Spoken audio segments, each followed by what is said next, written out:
السلام علیکم ورحمۃ اللہ وبرکاتہ۔ خیر مقدم ہے آپ کا فدا نامے میں۔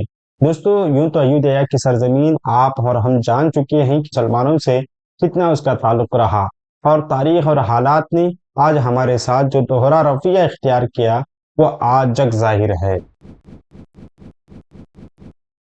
تو دوستو، اسی سرزمین پر ایک شخصیت حضرت سید سلطان موسیٰ عاشقان علیہ رحمۃ رضوان کی بھی رہی ہے۔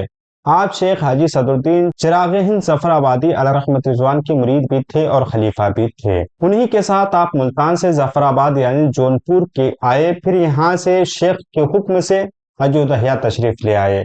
ایودھیا میں جس جگہ آپ کی رہائش گاہ تھی وہ محلہ سید واڑہ کے نام سے مشہور تھا۔ حضرت سید سلطان موسیٰ عاشقان علیہ رحمۃ رضوان درویش، اہل دل، تنہائی پسند تھے۔ حضرت مخدوم چراغ ہند علیہ رحمۃ رضوان سے بیعت تھے اور آپ ہی کے ہمراہ پر سلسلہ جہاد، دعوت و تبلیغ ظفر آباد تشریف لائے۔ ریاضات و مجاہدات میں محنت شاقہ برداشت فرمائی۔ جب آپ کو مقام قطبیت حاصل ہو گیا تو آپ اپنے پیر و مرشد کے حکم سے ملک اودھ تشریف لے گئے۔ آپ نے وہیں قیام کیا، لباس میں محض ستر عورت کا اہتمام کیا کرتے تھے، زیادہ تر ننگے سر رہا کرتے تھے۔ کبھی جذب اور وجد کی کیفیت آپ پر طاری رہتی تھی، آپ ہجوم کو پسند نہیں فرماتے تھے اور تنہائی سے وحشت ہوتی۔ سدھا فقراء مساکین آپ کی خانقاہ میں رہتے تھے، لنگر خانہ ہمیشہ جاری رہا کرتا تھا۔ حضرت سید سلطان موسیٰ عاشقان علیہ رحمۃ رضوان کے 3 صاحبزادے تھے۔ ایک صاحبزادے کی اولاد قصبہ سیدن پور رودولی میں اب بھی موجود ہے۔ دوسرے صاحبزادے ملہا پور متصل موضع کلاں پور ضلع جونپور میں سکونت اختیار کر لی۔ ان کی اولاد آج بھی وہیں پائی جاتی ہے۔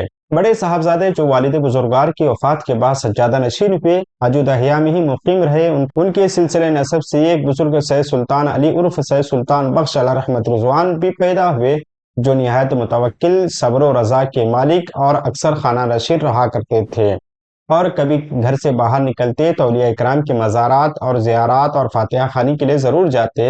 75 سال کی عمر میں ان کے یہ پوتے 1264 ہجری میں ان کا بھی انتقال ہوا، اپنے آبا و اجداد کے مقبرے میں دفن ہوئے۔